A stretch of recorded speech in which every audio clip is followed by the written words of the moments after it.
Good morning, good morning, good morning. Welcome to Speak On It. I'm your boy, R.W. Coolins. First and foremost, giving honor to the guy who allows me to come at you in this manner on a weekly basis. How's everybody doing out there this morning? Got some good mornings coming in. Brian Hoodie, good morning. Appreciate you, bro. Appreciate you. James Battle, good morning, my brother. Good morning. Appreciate y'all. Appreciate y'all. Let's get these formalities out the way because I got a good one for y'all today. R.W. Coolins. Over all social media platforms, just go there. Search rwcoolins.com is the website. Needs to be updated. Don't judge me. I got time. I got to find time. RW Coolins over all social media platforms. Broadcast live on YouTube and Facebook this morning. So share, subscribe, do what you do with all the other things you may watch on there. 844-904-2665.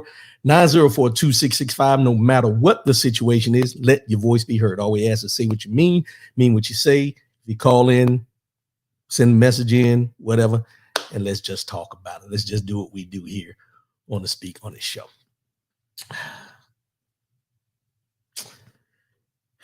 It's unscripted Saturday, y'all. It's an unscripted Saturday. And I got some things I want to touch on real quick. But before I get into some of the things I've actually put together for today's show, let's talk about former President Donald Trump for a minute. Looks like he's going to be indicted again in Georgia. Also, looks like he's going to be indicted for January 6th, the insurrection on the nation's capital. And there's a lot of people who don't think it's fair. They say they're going after him. He's targeted and all these type things. The FBI is crooked. The CIA, the Department of Justice is political now.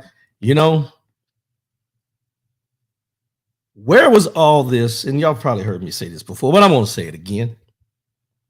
Where was all this distrust, mistrust, however you want to use the word, lack of trust with the Department of Justice to include CIA, FBI, policing, all these different things we think about when the civil rights movement was going on? Because if you really think about it, they had no problem with the Department of Justice during the civil rights movements when they were investigating, the Black Panthers, Reverend Dr. Martin Luther King Jr., Malcolm X and the Nation of Islam, and so on. I could go down so many rabbit holes, but where was the Senate, Congress, the people that were the people, Supreme Court? Where were they when all these injustices, let's just call it what it is, were going on against the people through and being investigated by the Department of Justice? Because here's what I know to be true. The Department of Justice is there to investigate crimes. This is what they say, crimes. During the times of the civil rights movement, they weren't investigating crimes. They were investigating a movement. Now they're actually investigating crimes, which you could call, if you really want to look at it, a network that Donald Trump was heading up with all these lawyers he had in place and all the things they were doing to go against what they say is the democracy of this country and so on and so forth. But now we're at a point where we got people in political positions that are appointed there questioning the Department of Justice because they don't agree with the person that they're investigating. Let's just keep it as simple as we can. There's so many different ways we can go there, and we've talked about this many, many times. It's just, I don't know. A lot of rabbit holes we can go down on that, but I'm going to start off today.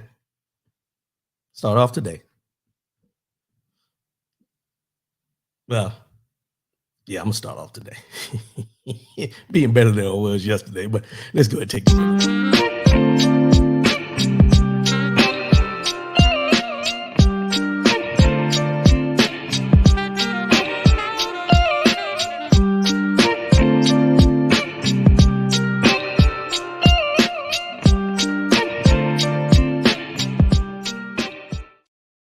All right, let's get into this. Washington Commanders, the former Redskins, Washington Commanders has new ownership. The Washington Commanders have new ownership. Let me pull this up for y'all. I want y'all to see this because this is something that I think you really, really need to see. The Washington Commanders have new ownership. And who's a part of that ownership? Magic Johnson. Magic Johnson is a part of the new ownership for the Washington Commanders. And I've seen the interview where he did yesterday when when it was finally announced that they were able to buy the team. Him and the guy's name is Josh Harris. He's the owner of the Philadelphia 76ers. And NBA legend Magic Johnson is a part owner. He's not a full owner. But the fact that this sale went through, the fact that Magic Johnson is a part of the ownership group and everything, Larry Lyson, good morning, my big L, appreciate you, bro, that he's a part of the ownership group. There's a new, from the videos I've seen, there's a rejuvenation in the nation's capital around the Washington Commanders. Now, there ain't been nothing to talk about for a while. Let's just be real. I'm not a real football NFL guy, but I know what I see when I see record. I watch sports. I watch enough to know that the Commanders haven't been alive. But they're thinking that with this new ownership group, there's going to be a rejuvenation in the nation's capital around the Washington Commanders football team. The one thing that I seen that I was glad to see was Magic Johnson standing on the stage jamming to some go-go. That made my day, made me want to go out and buy a Washington Commanders hat. And I don't support any particular team. I'm a fan of certain players. Always been that way. It's just me. Call it what you want. But when I seen him up there and they indoctrinating him with the go-go, and then for y'all that ain't from the DMV, DC, Maryland, Virginia area that don't know anything about go-go, Google it, YouTube it. You'll be it's addictive. But I digress. Let me get back. So Washington Commanders have new ownership. One of the things that he was asked in his interview, and he kind of broke down in his interview with Craig Melvin on Good Morning America, I think it was. But one thing he was asked about is the name change on the table. Is the location of the stadium to be relocated on the table? Because right now, the stadium's in Maryland. The headquarters is in Virginia. And they're named the Washington Commanders. So he said that all these things on the table might not happen this first year, could happen within a year, next year or something, about them renaming the team and everything like that. New ownership, that's what they can do. But it's a good day. This is the first. Let me make sure I get this right. Magic Johnson also has ownership stake in the Major League Baseball's Los Angeles Dodgers, the WNBA's Los Angeles Sparks, and Major League Soccer's Los Angeles FC. So the fact of him having his hands in a lot of these sports ownership says a lot about Magic Johnson's business sense. We all knew Magic Johnson when he first, got out of basketball for the Magic Johnson theaters and buying a bunch of Fridays and different things like that. But he's expanded his portfolio. Now he owns stake in a lot of these. Now, a lot of people will ask, well, he's not, we still don't have a black owner in any professional sport other than Michael Jordan, and he's about to sell. Majority owner. But we're making headway. So shout out to the Washington Commanders with their rejuvenation of their football team. Y'all got hopes now. Hopefully y'all can put that out on the field and win some games and maybe make playoffs, end up in the Super Bowl. Super Bowl's in Las Vegas this year. So the Washington Commanders might turn it around, do a little something. Y'all come on out and party. Keep my taxes low. Avery Wiggin, good morning, sis. Appreciate you. Keep my taxes low. So shout out to the Washington Commanders. Shout out to Magic Johnson and the ownership group he's a part of with Josh Harris. And we'll see what happens. But like I said, I seen the video with him up there dancing on the stage with the go-go music. Touched my heart. I love my go-go. Love my go-go music. It touched my heart to see that. So shout out to the Washington Commanders. Shout out to the Washington Commanders. Good luck with what y'all got going on.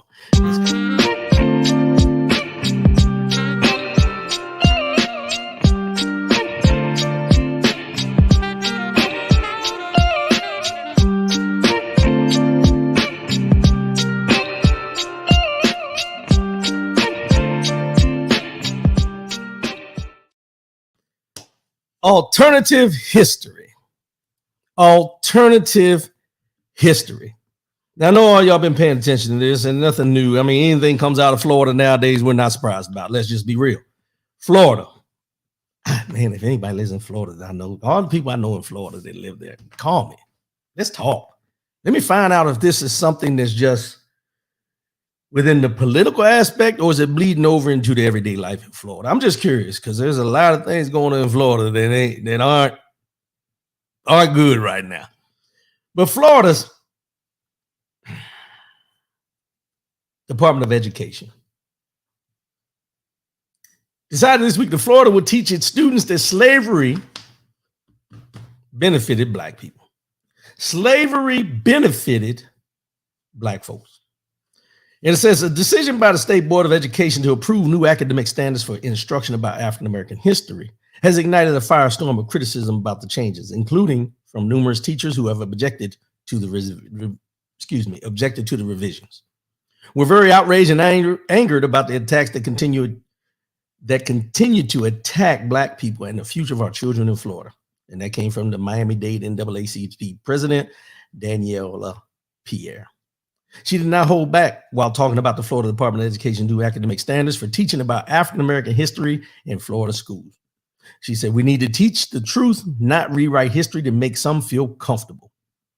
Under the new standards, watch this now.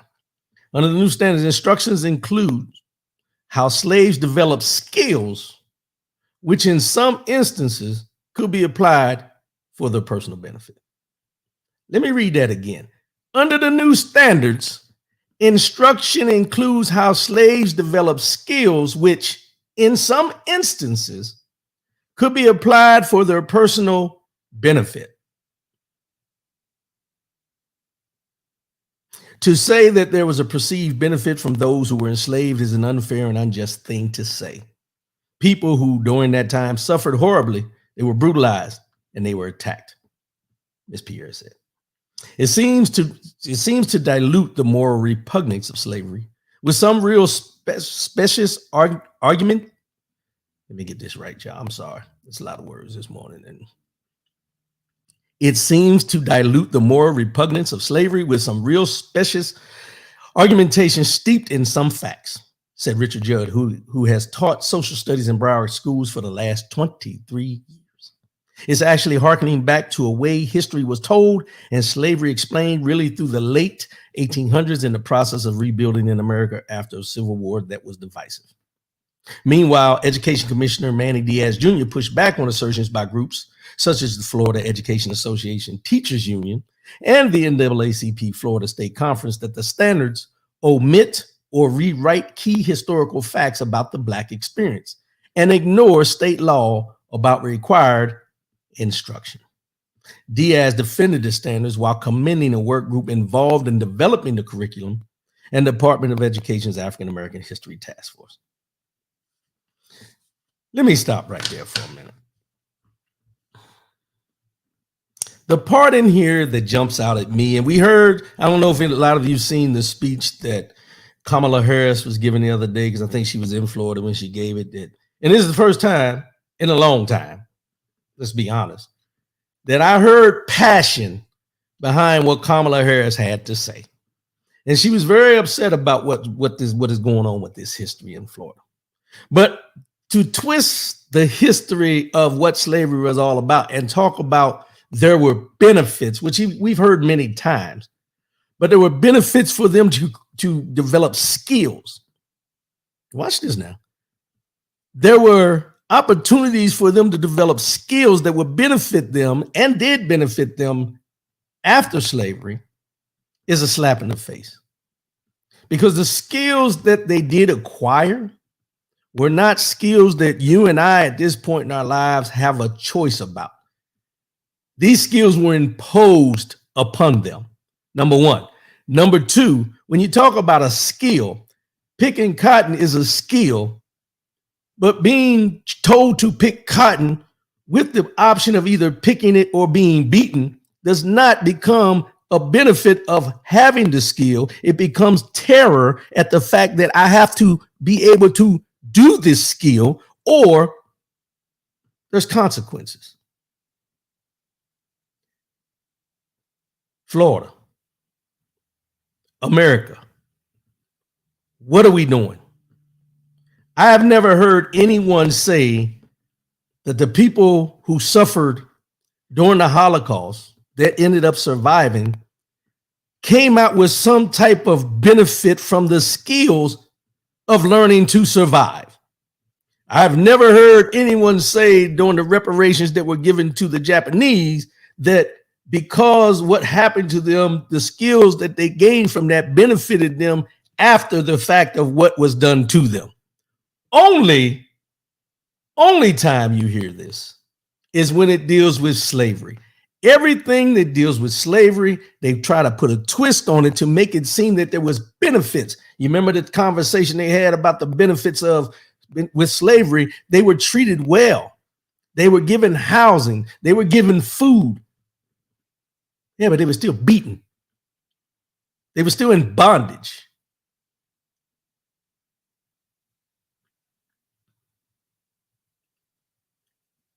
Slavery in this country, let's just call it what it is. Slavery in this country is one of the worst, I'm going to say worse,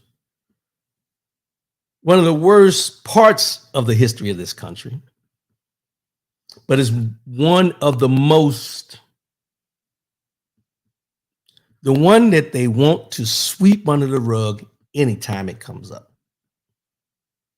Anyhow, anyway. Now,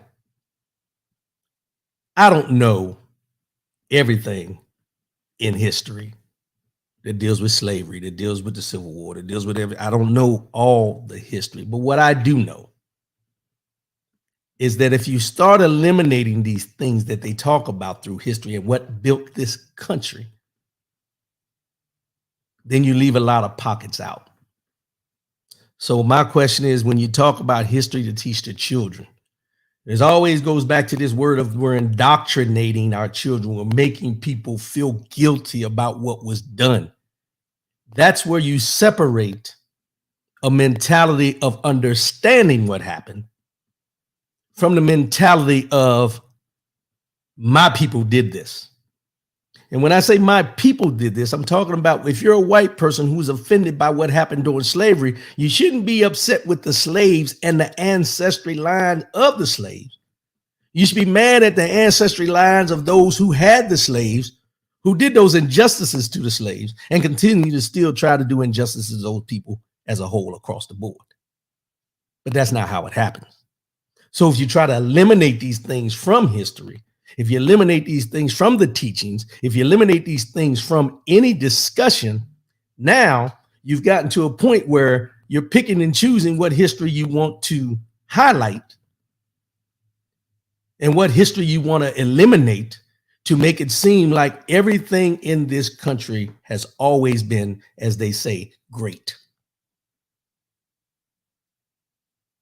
And this is what your children and your grandchildren are going to school and being taught and being told each and every day. They're being told at home. They're being told in history. It's so many different parts of it. But there's also the main figurehead of this, which is Florida Governor Ron DeSantis, who is running for the nomination to be the Republican representative for president of the United States in 2024. And his main thing is to eliminate wokeness. Wokeness, that's his big thing, wokeness.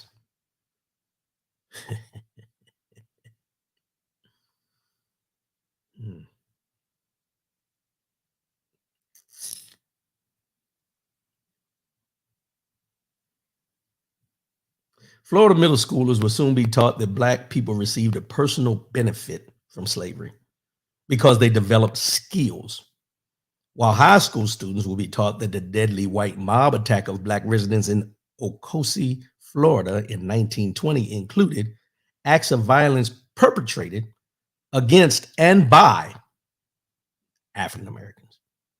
So, you know, when we talk about, is it Rosewood and there's one in Okosie, Florida, the mobs that went into these majority black towns at the time and destroyed them over a lie or whatever they felt, because they maybe, just like we talk about Tulsa, Oklahoma, but we're going to concentrate on Florida right now.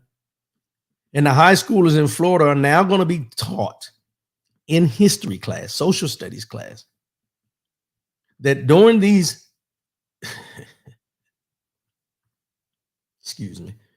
during the times that white mobs took over these cities or these towns and burned them down and did what they did, they want to flip the narrative and actually put in here, and this is what it says now: acts of violence perpetrated against and by African Americans. So they're trying to flip the narrative that African Americans in that community were the ones who burned and tore down and tortured that community. Not the white mobs that came in, but the African Americans did it to themselves. And we have people in this United States of America who are okay with the direction that a Ron DeSantis is going, that a Lindsey Graham is going, that we have these politicians, and then we have these other people out there in the community who agree with them and different things like this. But they're trying to change the narrative that we as African Americans, and this is where the rubber meets the road, let's just be real. We as African Americans brought this shit on ourselves. We did these things to ourselves, cut and dry. That's the history that they want your kids, your grandkids to learn with this new Board of Education thing. How is this feasible? Pearl Borman, good morning, appreciate you. How is this feasible? That you're going to teach? Now, don't get me wrong. Let's back up for a minute. I understand that there were certain pockets and certain people within our community during those times that didn't have our best interests at hand and kind of swayed to the other side. We got it. We've heard the names. We've seen it in movies. We've seen, you always got one or two that decide to defect. Let's call it what it defect. But at the same time, we're going to sit here and blame a whole community for their demise when it was white mobs that came in and burned these towns down. Wow. And this is what the education system in Florida is not willing to do, but is being empowered to do. And then you have to ask yourself, if Ron DeSantis gets the nomination to be the Republican nominee for president, and he actually becomes president, this is not just a Florida problem anymore, people. Let me say that again. This is just not a Florida problem anymore, people. This is the United States of America problem. As I always say on here, some of these things are test runs to see how it works here so we can spread it all over. Our history, y'all. Our history. Trying to take it, trying to move it, trying to change it, change the narrative, all the above. James Battle, everything that happened in history does not make them look like the heroes, is being changed to make them look like they're the heroes. There it is. And this goes back, thank you, James Battle. This goes back to what I was talking about a couple of weeks ago. We can agree to disagree with the people that don't look like us, to the people that don't have our best interests at hand. We can agree to disagree without having those conversations as far as the name calling and everything like that. However, in those conversations, we need to hold them accountable as well and find out why they have the mentality they have. And they're allowing, watch this now, they're allowing the people that fought for them to be able to sit in the positions they sit in to be overlooked for everything they did to get them there. For everything they did to get them there, they're allowing these folks that they support to overlook all of that. Brian Hoodie, that's why we need to teach our own children. Yeah, and we get into this every time we have these type discussions, is we need to teach our children. We need to educate our children. We need to give our children the understanding of exactly the truth about what we know to be true. But here's the problem. We don't do enough reading on our own. We don't do enough to be able to teach our own. We get so consumed in all the other things going on that this only becomes an issue at the 23 hours and 59-minute mark. This is when it becomes an issue. And we got to get better with being proactive rather than reactive. We got to teach our kids. Reggie P. wrote, good morning, my brother. Appreciate you, man. Thanks for tuning in. We got to be better at that. We have to be much better at that. Keep an eye on this, y'all.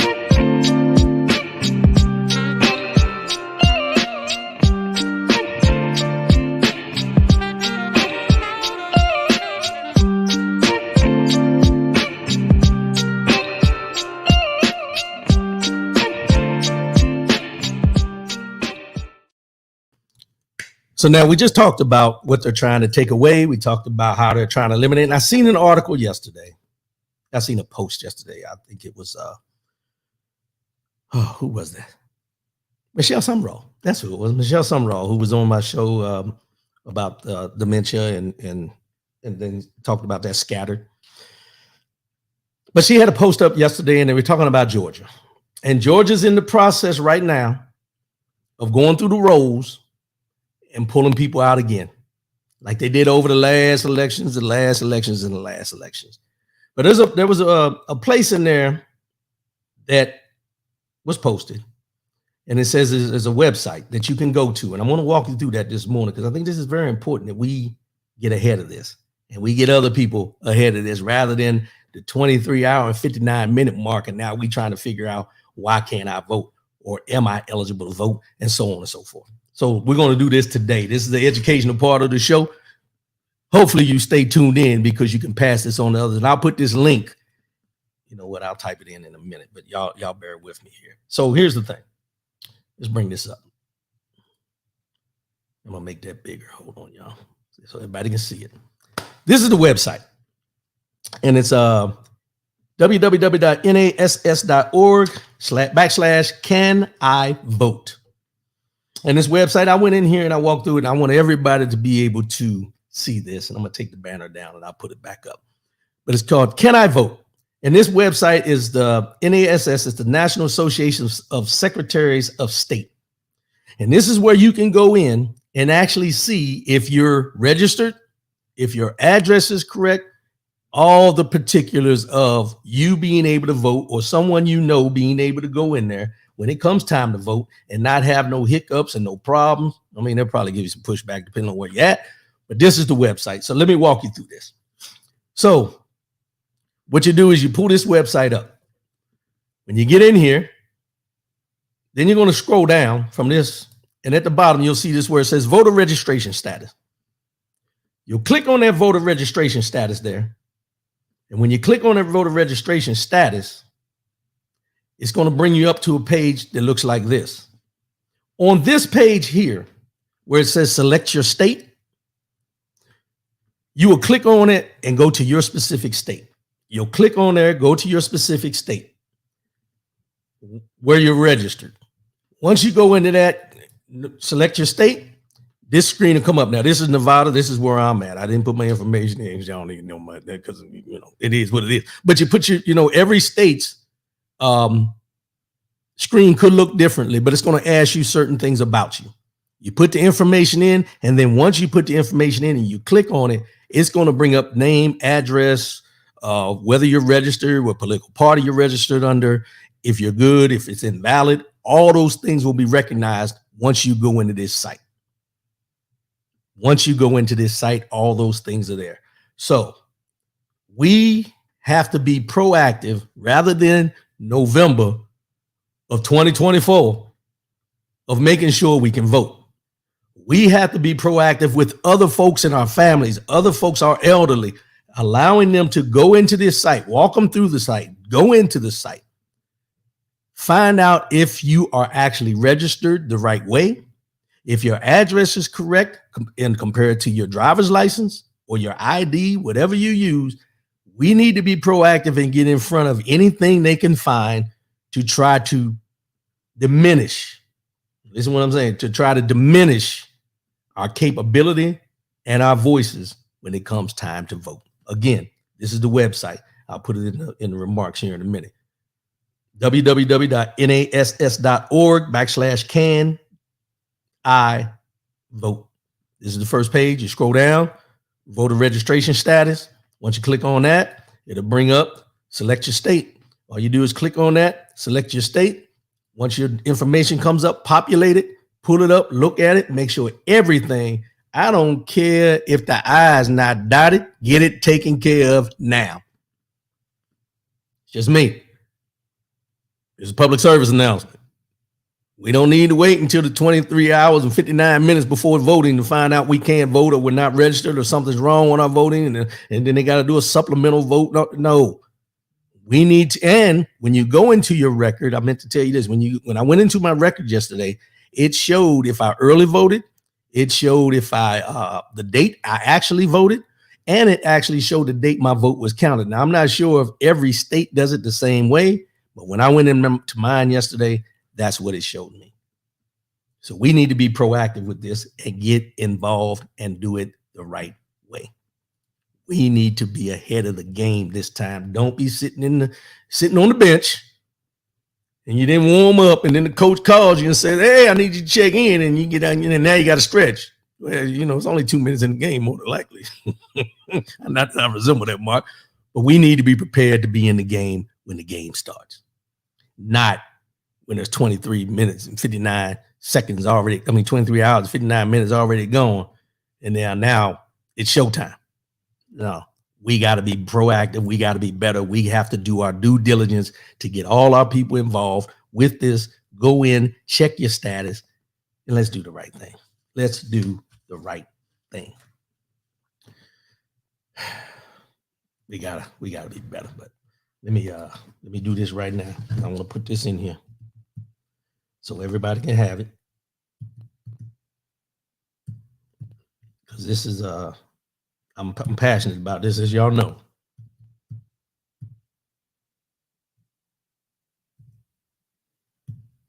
Because I don't play when it comes to when it comes to our stuff. We got to be better at what we do. There we go. The link should be there.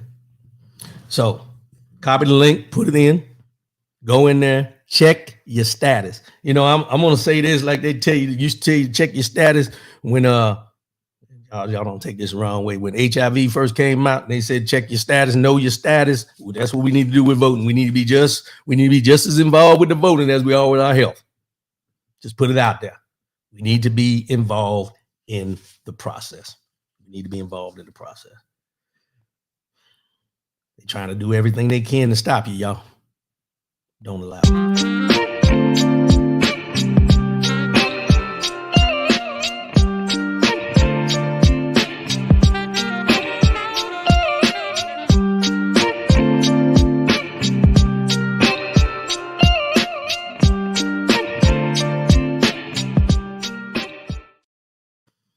Josephine Wright.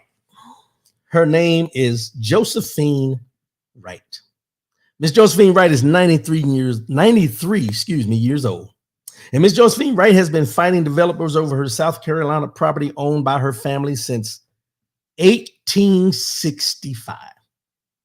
Miss Josephine Wright's family has owned this property in South Carolina since 1865.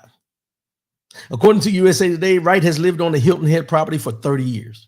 After her husband died in 1998, she has lived alone ever since. Bailey Point Investment LLC purchased the land around Mrs. Wright's property in 2014.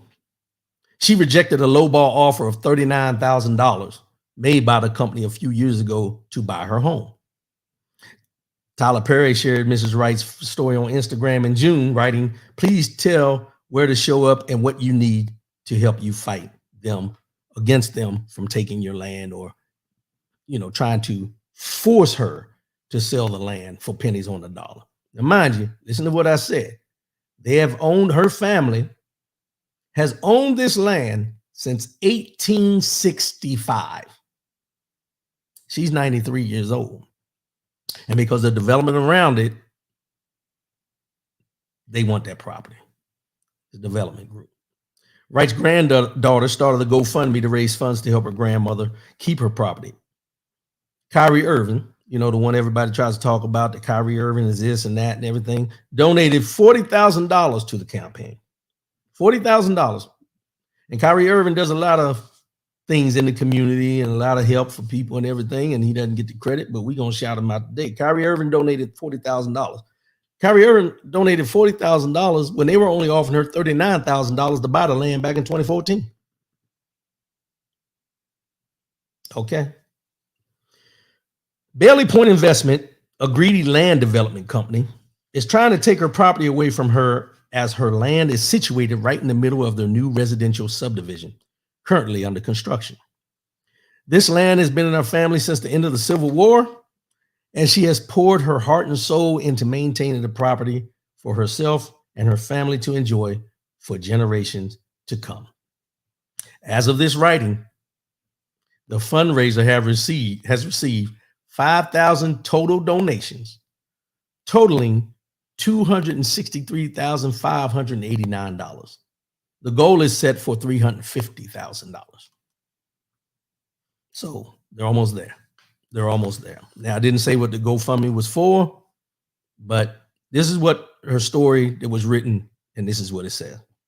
The company filed a lawsuit against Wright in February, claiming her screened-in porch, the shed, and the satellite dish encroach on its property. Bailey Point is seeking just and adequate compensation for its losses, inconveniences, aggravation, unnecessary expenditures of time and efforts, and disruptions. Wright filed a countersuit accusing Bailey Point of deploying a consistent and constant barrage of tactics of intimidation, harassment, trespass to include this litigation in an effort to force her to sell her property. Wright has been deprived of the peaceful enjoyment of her property. Her property has been damaged, and she has been threatened, her suit reads. Both lawsuits are scheduled for a hearing in September. Now, this is one of the things that we talk about when I talk about generational wealth. This is one of the things I talk about when, I talked about the gentrification of our cities, DC, Frederick, Maryland, those areas where they were scared to drive down the street at one time, and now they own all the houses on the street because they lowballed us to sell because our grandparents got old, and then they left the homes to us, or there was no trust for them to leave the home to anybody, and it went up, and the gentrification people came in and they bought the homes and made $1 million homes when they were only buying them for pennies on the dollar. Same thing. We'll keep eye on this. I'll keep watching this. And like I said, the lawsuits are scheduled for a hearing in September. We'll see where this goes. But this is a 93-year-old woman whose family has owned this land since 1865. And you, because you have some new idea on how this land should be used, want to uproot her from her family home since 1865.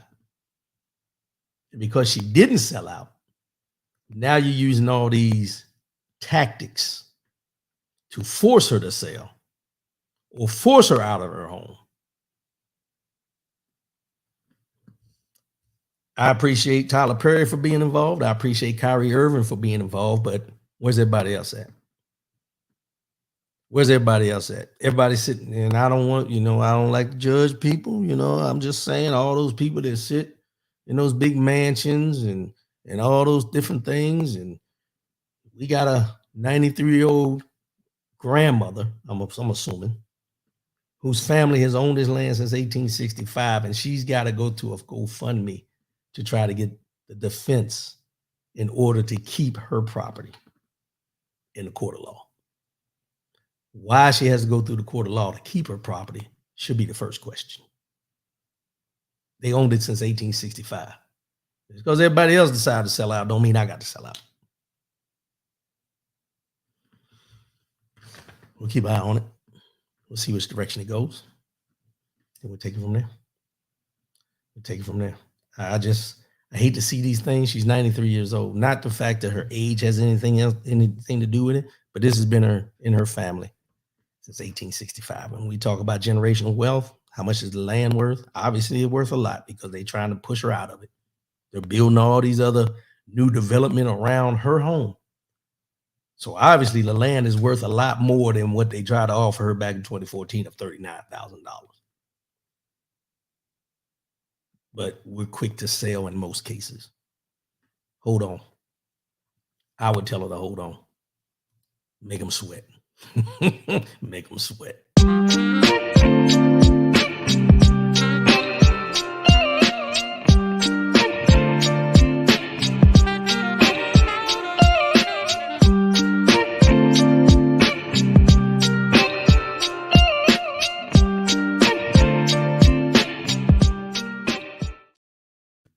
Cry for help. Cry for help. You know, this next story I'm going to talk about, I'm torn for both instances. I'm torn because I'm thinking both of these individuals were crying for help. Last week, you remember me mentioning Carlee Russell. Carlee Russell, who, I'm trying to get this stuff off here so y'all can see better. I'm sorry. Carlee Russell, who, you know, I'm trying to get it right. Hold on, y'all. Trying to get it so y'all can, okay, so y'all can see a little better because it pushes it down. So Carlee Russell is the young lady who said she seen a baby walking on the highway in Alabama, came up missing. Big, you know, big search out for her and everything. She came home the other day, just walked to the home, walked down the street. She's home. There's a lot of discussion about, you know, in comparison to what Jussie Smollett did when he said those guys jumped him and beat him up and all these other things going on.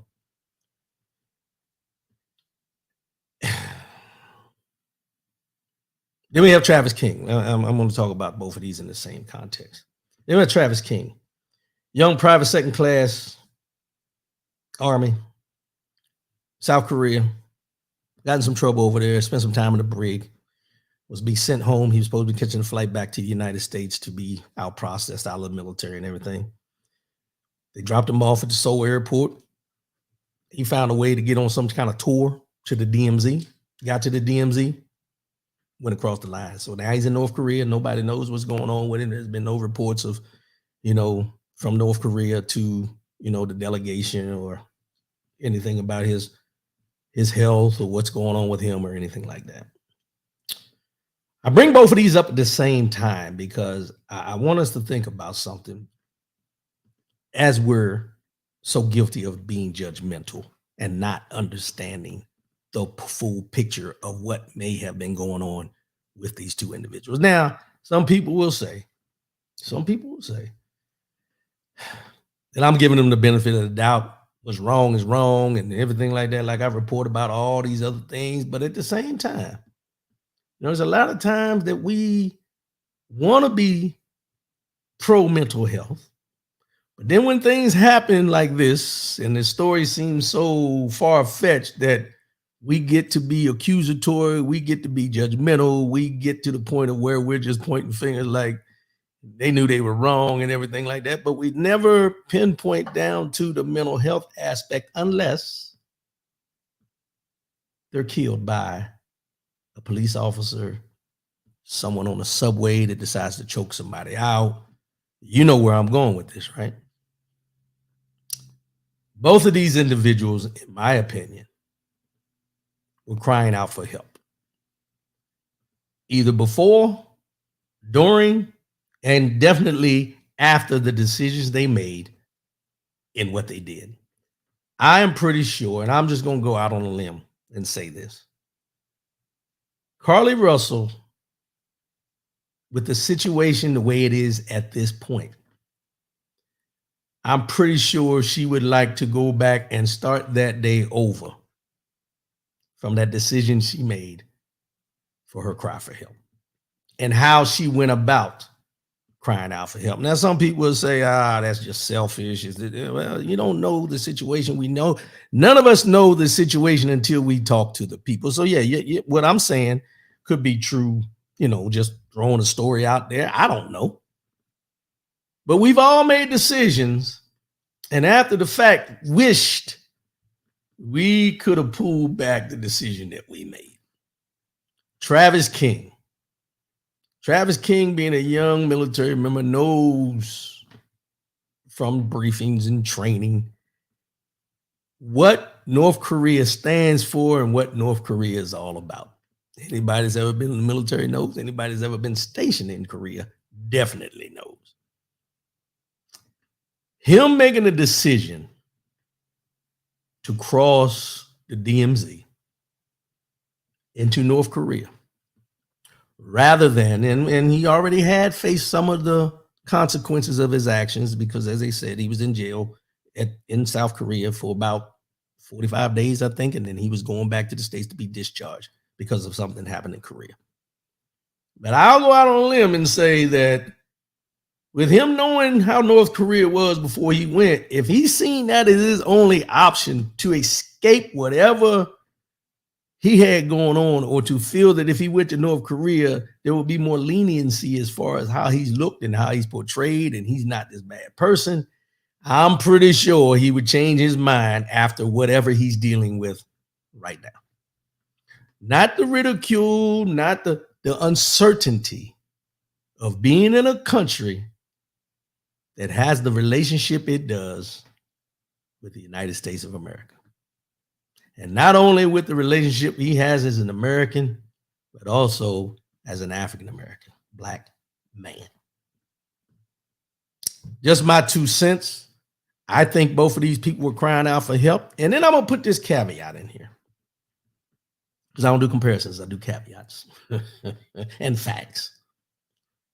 All the uproar that I've seen, and we're going to take Travis King out of it because a lot of people are concerned about him because of the situation and where he's at.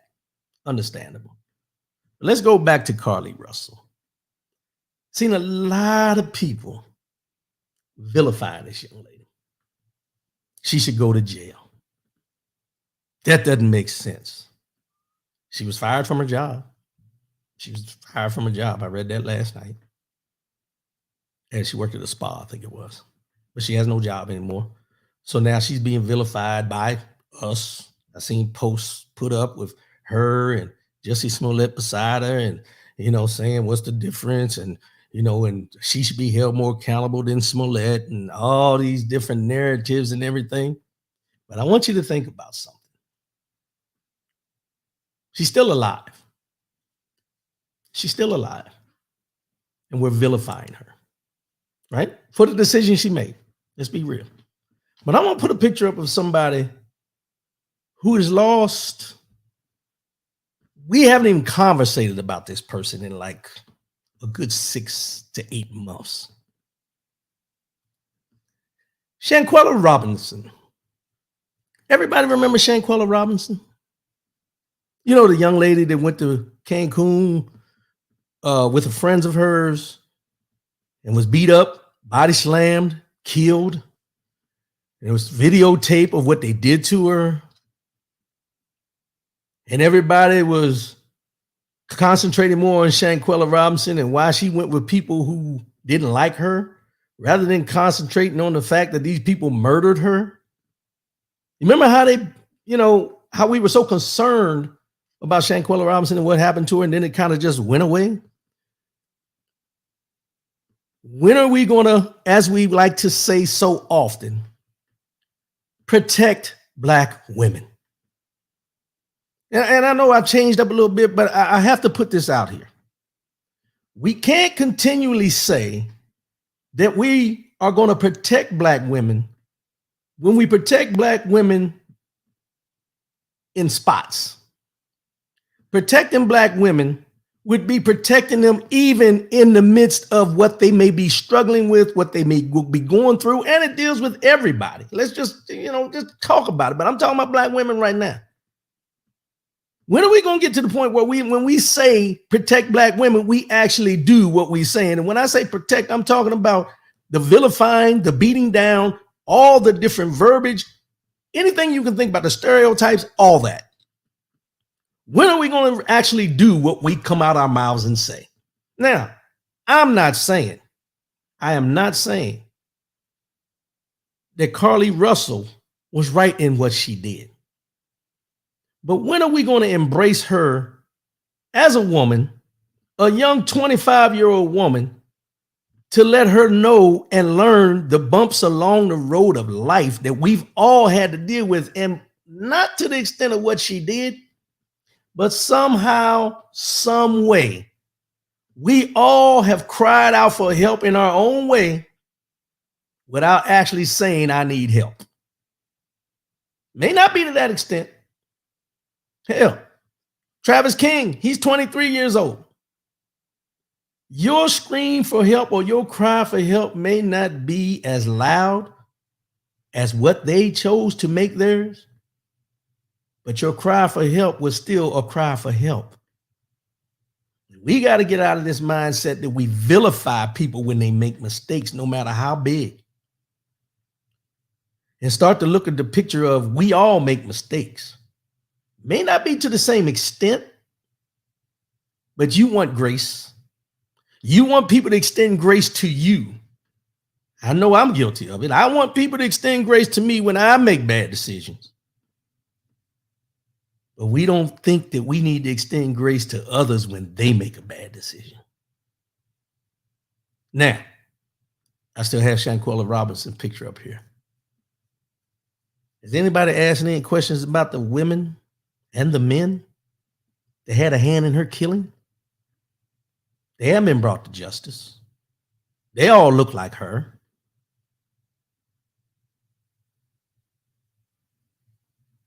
But we're not talking about Shanquella Robinson. And I'll put it in these words, and it's kind of harsh, but dead and gone in most people's eyes. But those people that did what they did to her, if they didn't look like her, we would be talking about this every single day.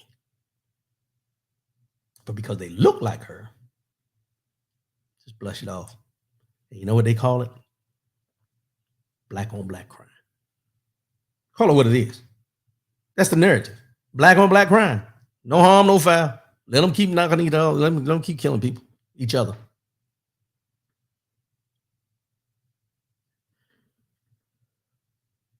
These two people here, in my opinion, were and still are crying for help. We don't know all the backstory. We don't know everything that they may have been dealing with. We can hear the family talk about them and say that that's not who she is. That's not who he is. This is out of their character, and so on and so forth. But rather than us sitting back and saying, looking at it and saying, that could be my daughter, that could be my niece, or that could be my nephew, that could be my son. We look at everything that's wrong about this rather than looking what we need to be paying attention to. A cry for help. They were acting out. May have been to an extent everybody don't want to acknowledge, but they were acting out.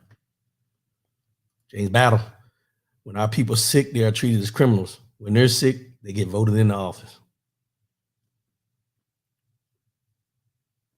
You know, this has become both of these incidents, because Travis King is an international incident, and then Carly Russell is a national incident. But I want you to think about this. We are programmed, and I'm going to say it this way. We have been programmed to a point where we see things that we do and how it's portrayed in the news And we will concentrate more on the Carly Russell, who is a 25-year-old African-American Black female who works at a spa, who made a decision that she was going to cry for help in a certain way. And it got local police involved and became a national story when it first came out.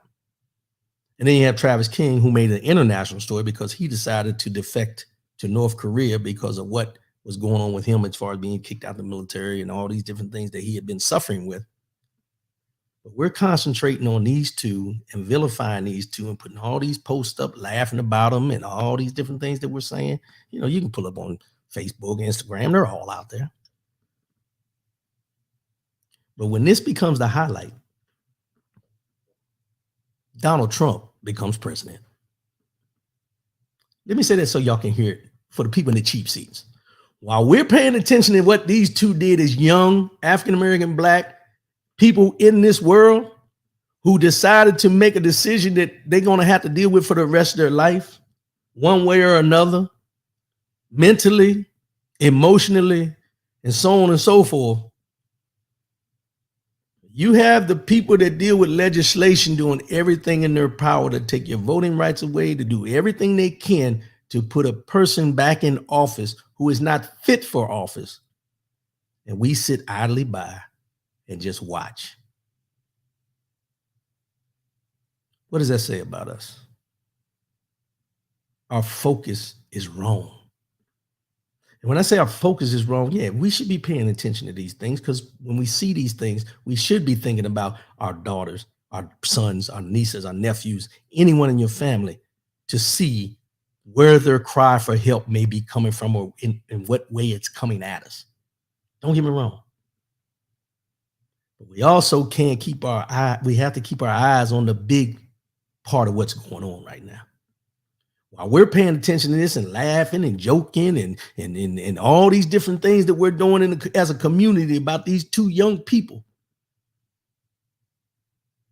they're playing chess to put somebody in office that's going to continue to take your rights away, where a Carly Russell, for what she did, rather than being a slap on the wrist, could get life in prison.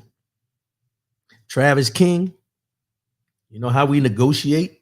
Well, we don't negotiate with terrorists, but we do negotiate when people decide they're in another country or they're being held captive, or like the Brittany Griner situation, anybody else you can talk about, we negotiate to try to get them back and everything. Travis King will be an afterthought if we allow these people in power to continue to do what they're doing.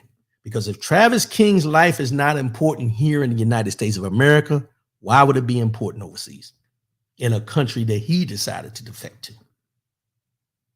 I'm just putting it out there. You take it for what it's worth. Take it for what it's worth. All I'm saying is pull back for a minute sometimes, y'all. Pull back. Put yourself at 23 or 25 years old. You may not have done things to that extent, but you've done some things. Some of us still are doing some things that we know aren't on the up and up.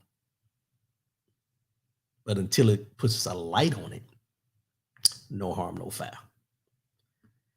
Cry for help. That's what I titled this. That's what I'm going to keep it at.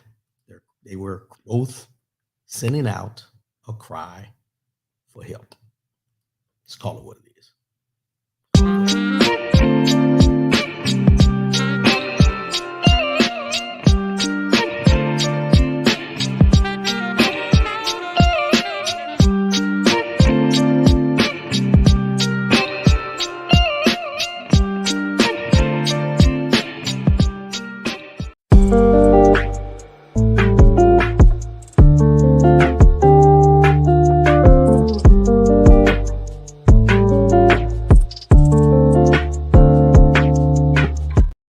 Mind, body, and soul. Mind, body, and soul. It's the year 2023.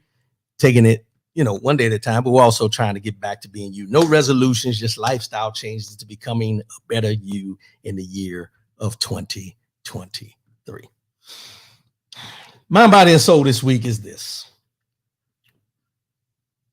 Are you valued? Are you valued? And I bring that up. I was in a conference this week. And in this conference, they talking about new technologies and new ways forward and changing this and changing that. And I'm in the transportation industry for anybody that doesn't know. And I've been in there since I joined the military. So in the transportation industry, everything is about on electric vehicles, electrification, and all these different things you can think about.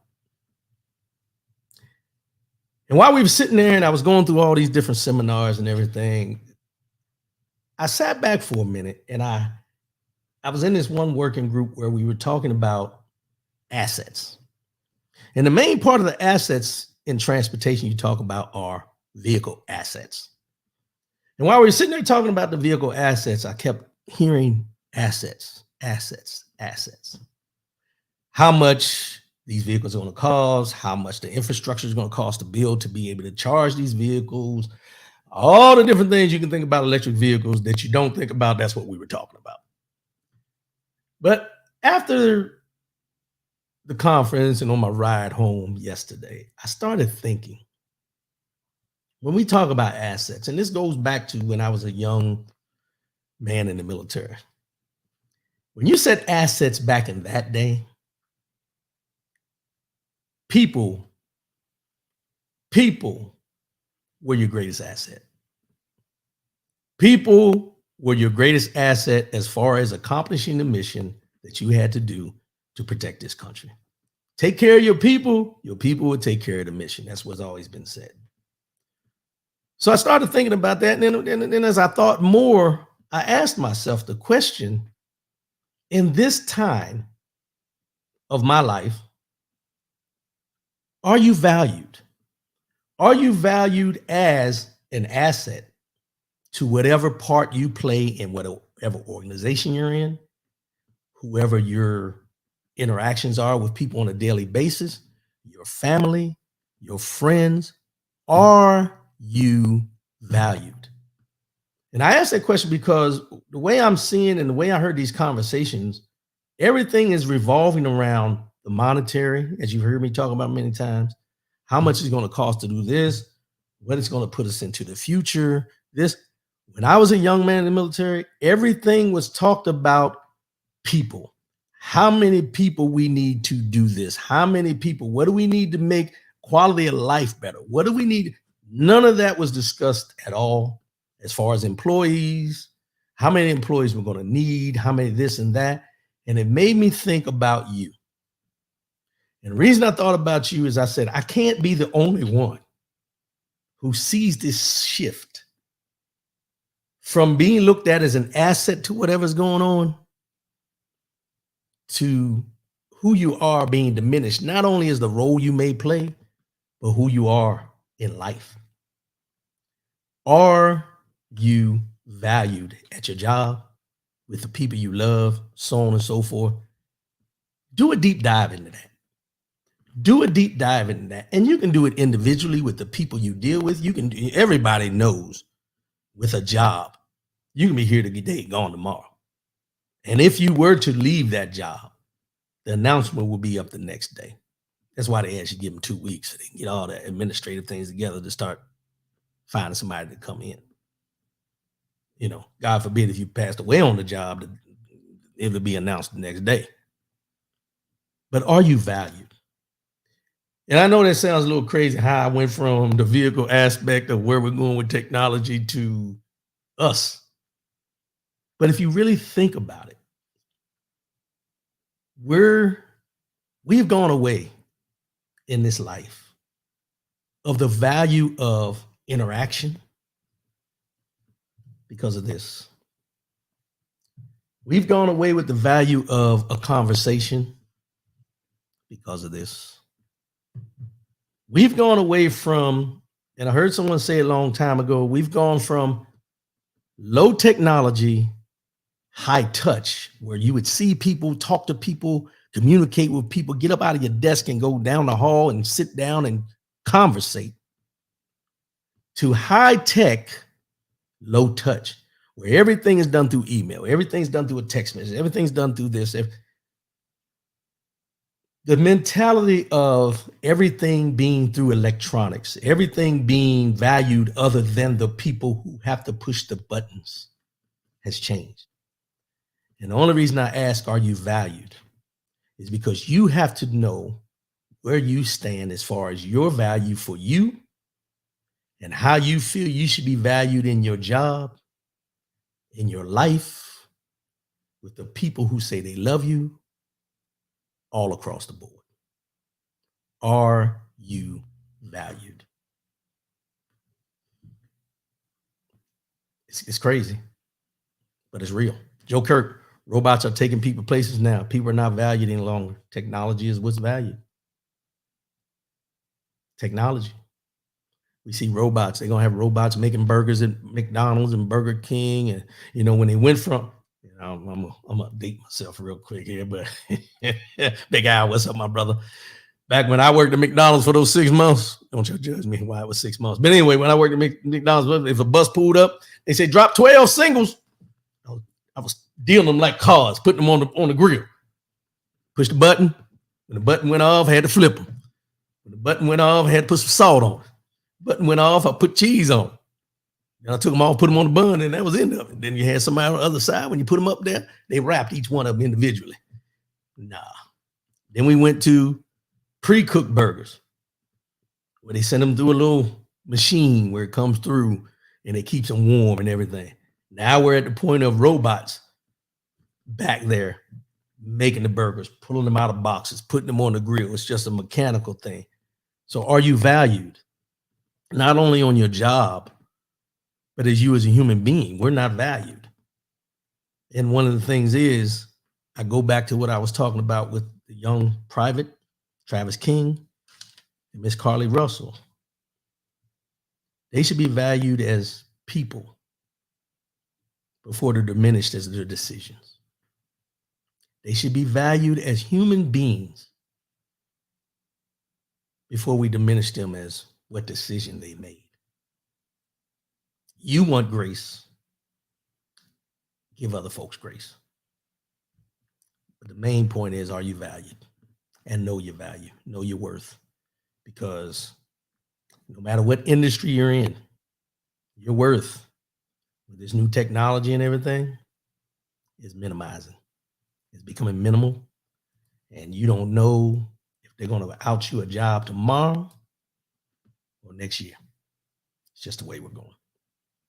Let's go ahead and wrap this up. I appreciate everybody tuning in. Look, that voting website, pay attention to that. Go there, check and see if you're registered. Do what you got to do. Get other people involved in that. No. Go to the website, y'all. Make sure you're registered. Don't wait till the 23 hours and 59-minute mark and then find out you're not eligible to vote. We don't need that. We don't need that. That's the last thing we need. Joe Kirk, we are valued in the eyes of the Lord. Amen. Oh, yes, sir. Of course.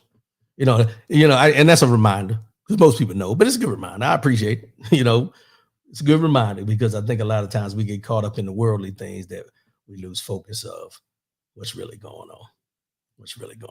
As the website, go to that website. It's on it's in the comments here on the show. If you want to go back later on, you can pull it up in the comments, and also it's on the YouTube on the page in the comments as well. So go there. If your mother, your grandmother's still voting and they don't know, go in there and check them. You might need their last four, their social or anything like that, but go in there and get that. Make sure that's taken care of. And it's that time of year where we're starting to look at the voting. Look at what they're taking away. Look at what they're trying to block. Look at what they're trying to do to prevent your vote from counting. Be involved. Proactive, not reactive. That's what we need to be. As I always say before I sign off. Oh, first, let me apologize for last week. I don't know what the technical difficulties was. I know about the first 12 minutes of the show couldn't hear. Sorry about that. These things happen. They happen. Not my choice, but they happen. As I always say before I sign off, let me get up out of here. Love yourself. Love one another. Keep your head up. Most definitely. Keep your faith in God. I'll holler at y'all again next week. We out. Peace.